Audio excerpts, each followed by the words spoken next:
전능하사 천지를 만드신 하나님 아버지를 내가 믿사오며 그 외아들 우리 주 예수 그리스도를 믿사오니 이는 성령으로 잉태하사 동정녀 마리아에게 나시고 본디오 빌라도에게 고난을 받으사 십자가에 못 박혀 죽으시고 장사한 지 사흘 만에 죽은 자 가운데서 다시 살아나시며 하늘에 오르사 전능하신 하나님 우편에 앉아 계시다가 저리로서 산자와 죽은 자를 심판하러 오시리라. 성령을 믿사오며 거룩한 공예와 성도가 서로 교통하는 것과 죄를 사하여 주시는 것과 몸이 다시 사는 것과 영원히 사는 것을 믿사옵나이다. 아멘.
사랑하는 성도 여러분, 오늘도 같이 말씀 가운데 은혜를 나누도록 하겠습니다.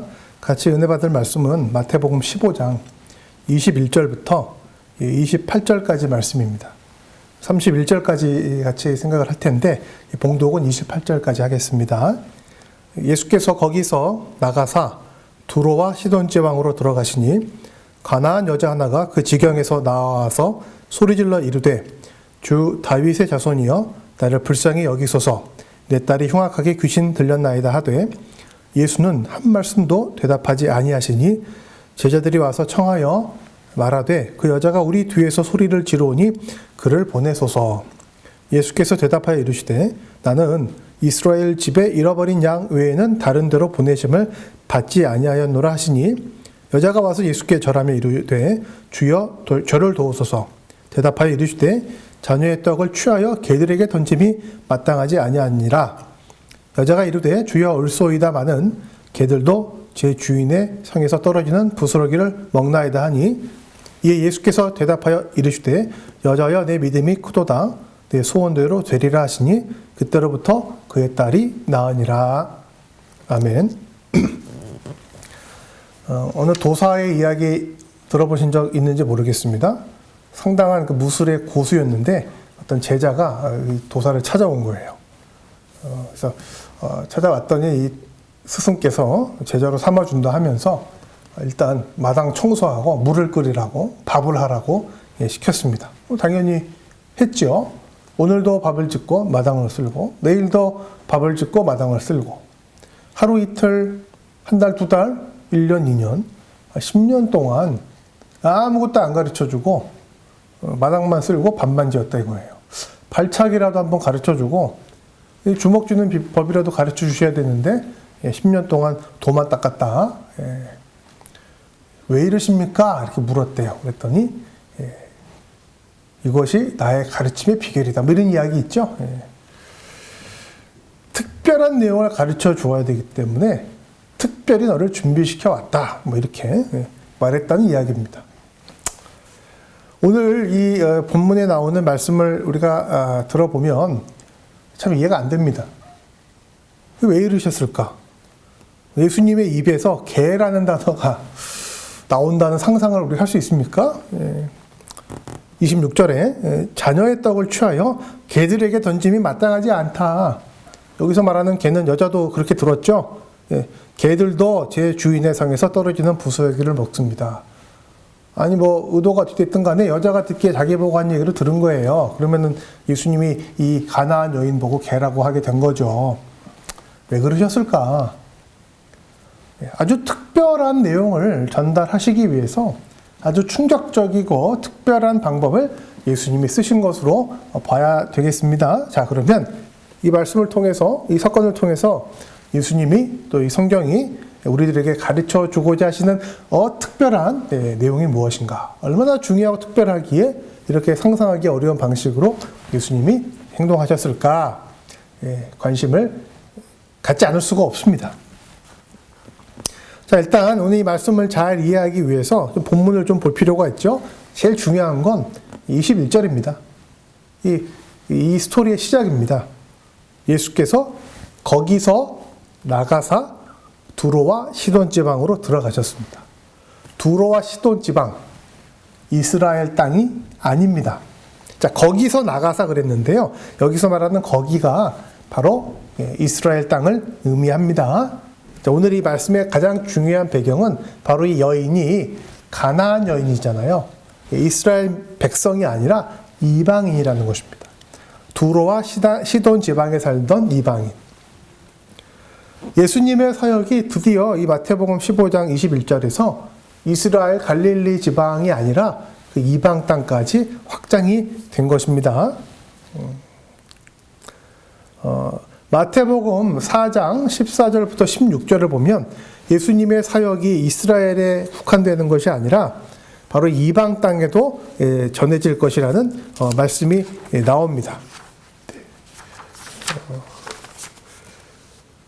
흑암에 앉은 백성에게, 마태복음 4장입니다. 흑암에 앉은 백성이 큰 빛을 보았고 사망의 땅과 그늘에 앉은 자들에게 빛이 비치었도다. 바리새인들과 서기관의 이야기를 지난주에 제가 했는데요. 바리새인들과 서기관들과 또 예수님의 제자들이 갖고 있었던 가장 큰 문제 중에 하나가 바로 민족적 선입견입니다. 구원은, 하나님의 나라는 이스라엘에서 이루어진다. 이스라엘 안에서만, 이스라엘 백성들에게만 이루어지는 것이다. 바리새인들, 서기관들뿐 아니라 예수님의 제자들도 그런 생각을 많이 갖고 있었거든요. 그러나 구약의 이사야서는 그렇게 말하지 않았습니다. 예수 그리스도께서 오시게 되면 흑암에 앉은 백성, 이방 백성, 사망의 땅, 이방의 땅, 그늘에 앉은 자들에게도 빛이 비칠 것이다 라고 예언을 했고요. 바로 그분이 예수님이라고 마태복음이 기록을 하고 있는 것입니다. 예수님이 그래서 두로와 시돈 지방으로 나가셨습니다.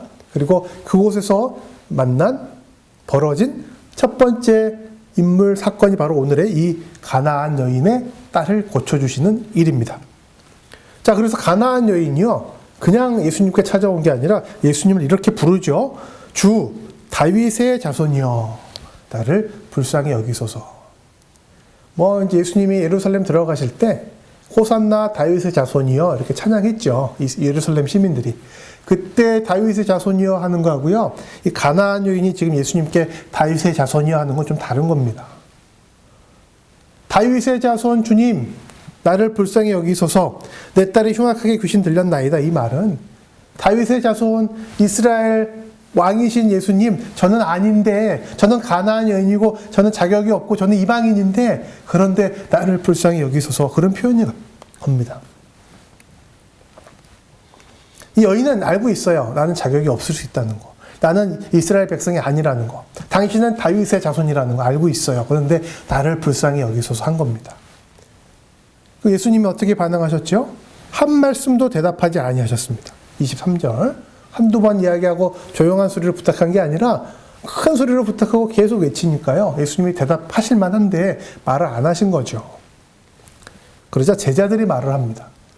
저는 여기서도 예수님이 침묵하신 이유가 있다고 생각이 들어요. 침묵하신 이유는 뭐 여자에게 더 간절한 마음을 이렇게 그거보다는요.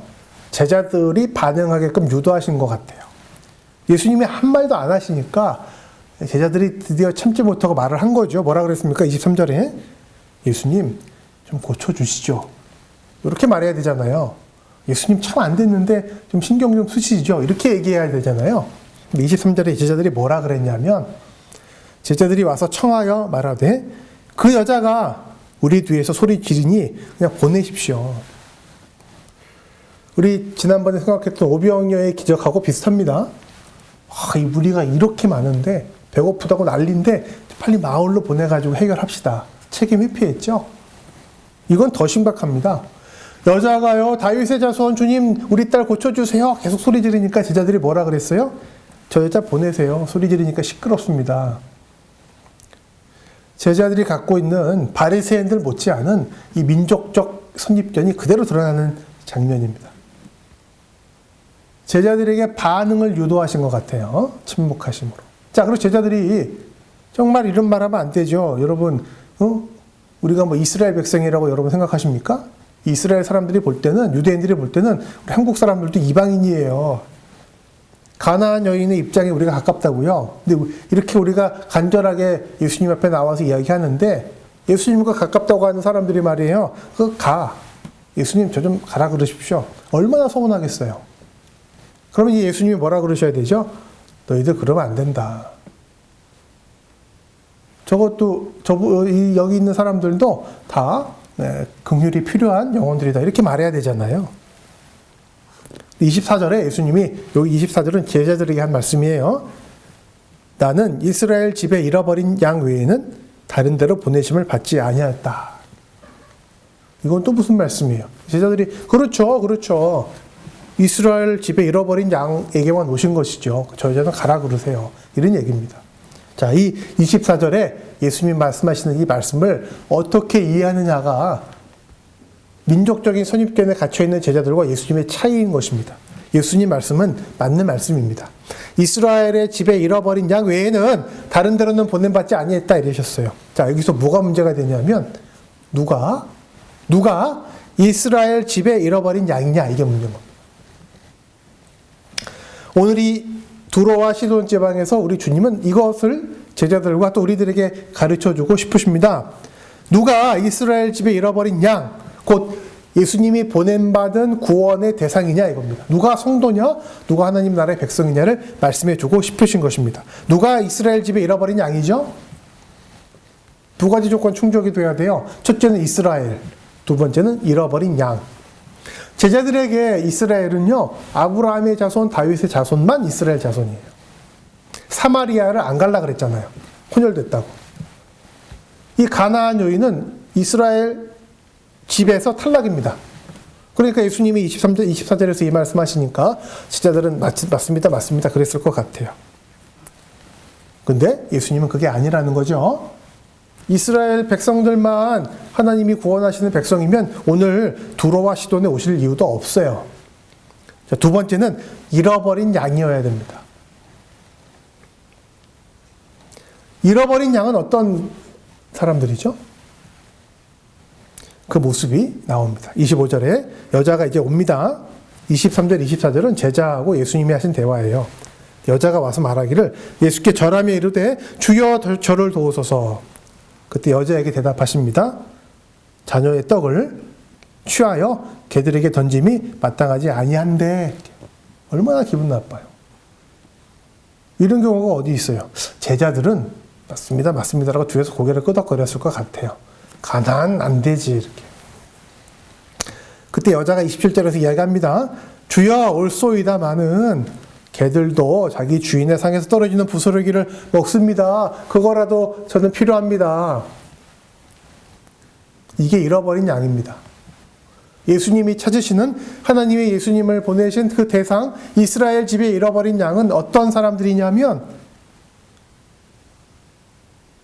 주님을 간절히 사모하고 붙잡고 어떠한 상황이 있든지, 어떠한 반응이 있든지, 어떠한 상황의 변화가 있든지 끝까지 주님의 뜻을 구하면서 주님의 은혜를 구하는 영혼, 이게 잃어버린 양입니다. 여자가 이르되 주여 올소이다마는, 주님 말씀 맞습니다마는 개들도 은혜가 필요하듯이 저에게도 주님 주신 긍휼이 있을 줄로 믿습니다. 예수님이 26절에서 자녀의 떡을 취하여 개들에게 던짐이 마땅하지 아니하다 한 것은 이 여자한테 개라 그런 게 아니고요.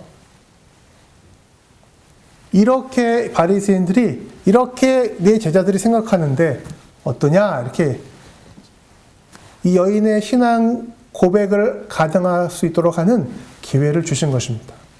여자는 잃어버린 양, 그래서 주인이신, 목자 되신 그분의 손길이 필요한, 예수님이 보냄받은 대상이라면 당연히 마땅히 가져야 할 간절함이 무엇인가를 고백한 이스라엘 집에 잃어버린 양이었던 것입니다. 주님 말씀이 맞지만 그래도 난 주님 은혜가 필요합니다. 저는 목자 되신 주님 아니면은 이 가시덤불에서, 이 광야에서 살아날 길이 없는 잃어버린 양입니다. 너무 자존심 상하고 비굴한가요? 바리새인들은요, 자존심 세웠습니다. 예수님에게 와서 그거 아닌데라고 따지기까지 했어요. 그래서 결국은 예수님을 십자가에 죽게 만들었죠. 자기들의 기준으로, 자기들의 전통으로, 자기들의 자존심으로. 제자들은 예수님을 따르는 사람들임에도 불구하고 자기 자존심이 있었던 거예요. 어떤 자존심? 나는 이스라엘 사람, 너는 이방인. 우리 예수님은 우리 민족만의 예수님.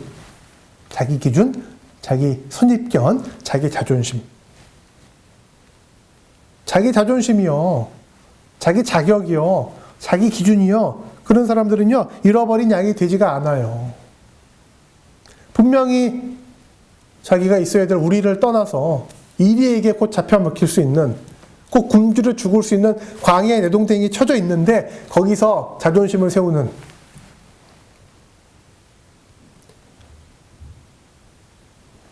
예수님은 그런 사람들이 아니라 자기 기준, 자기 자격, 자기 선입견, 자기 자존심으로 내가 하나님 이렇게 믿을 거야 라고 주장하는 사람들이 아니라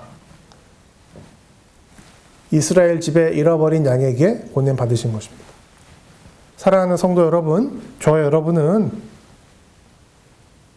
이스라엘 집에 잃어버린 양으로 주님을 간절히 사모하고 따르는 하나님 나라 백성들이 되었으면 좋겠습니다. 어떤 면에서는 자기 기준을 가지고 이렇게 버티는 사람들이요, 정말로 잃어버린 양이고 탕자예요. 누가 그러더라고요. 탕자의 그 비유에서 진짜 탕자는 동생이 아니라 형이다. 동생은요, 자기 마음대로 하다가 결국 어떻게 됐어요? 아버지에게 왔잖아요. 아무것도 없지만 어쩔 수 없어서 주님, 아버지에게 와서 용서를 구하고, 형이 삐졌죠, 형이. 나는 아버지 집에 살 거 다 했는데 나한테는. 누가 사실 탕자예요? 둘 다 탕자예요, 둘 다. 근데 집 나갔다 돌아온 아들은 아버지의 은혜를 누린 거고요. 아버지와 늘 같이 있으면서 뭔가 했지만 늘 삐져있고 늘 서운해하고 늘 나는 자격이 있다고 생각했던 그 형은 은혜를 못 누렸잖아요. 그 말씀입니다. 누가 갭니까, 사실? 자녀의 떡을 개들에게 주는 거 마땅치 않죠. 누가 자녀고 누가 갭니까? 이 여자가 갭니까? 아닙니다. 이 여자는 자녀입니다.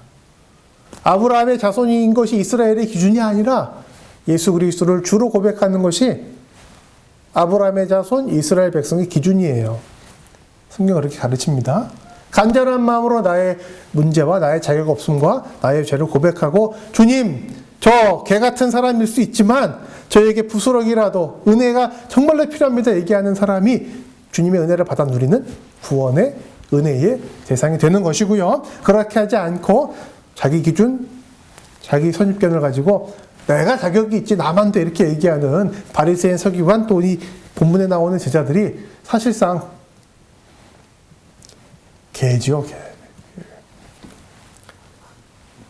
예수님이 칭찬하십니다. 여자여, 내 믿음이 크도다. 우리 지지난주에 베드로 이야기했죠? 무리를 걸어왔던 베드로. 베드로가 왜 책망을 들었죠?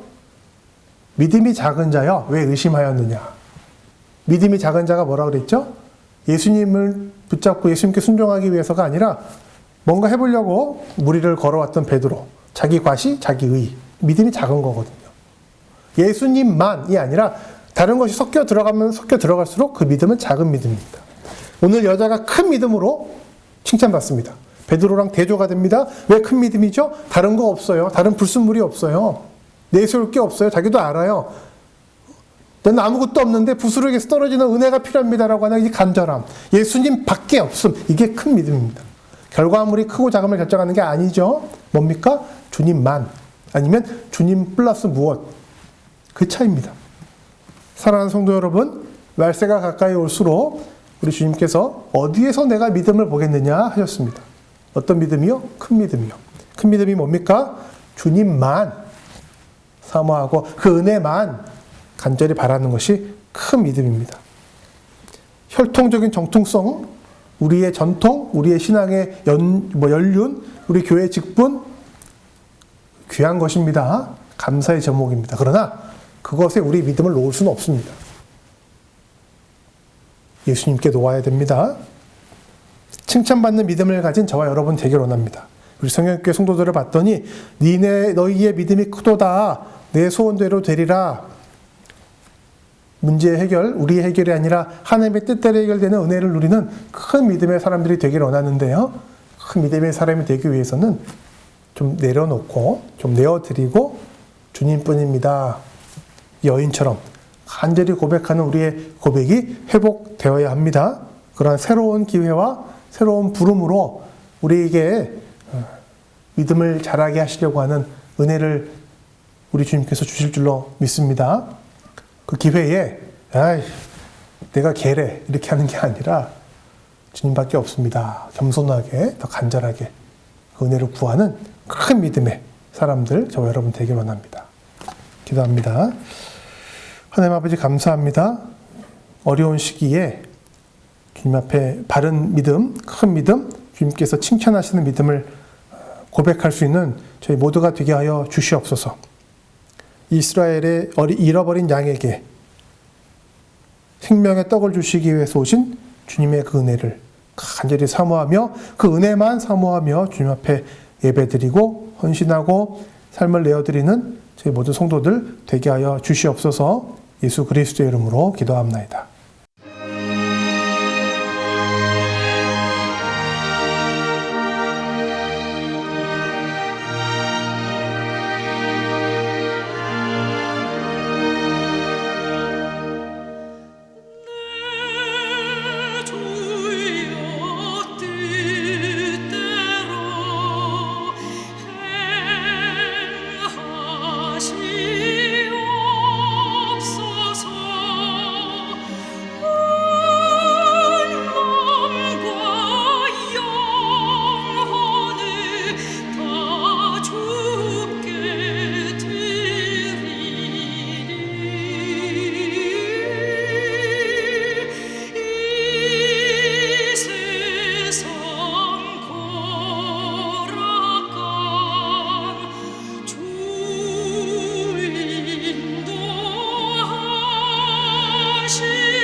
하늘에 계신 우리 아버지여, 이름이 거룩히 여김을 받으시오며 나라의 임하옵시며 뜻이 하늘에서 이룬 것 같이 땅에서도 이루어지이다.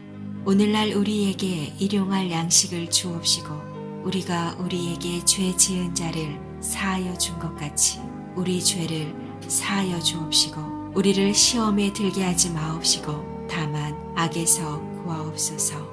나라와 권세와 영광이 아버지께 영원히 있사옵나이다. 아멘.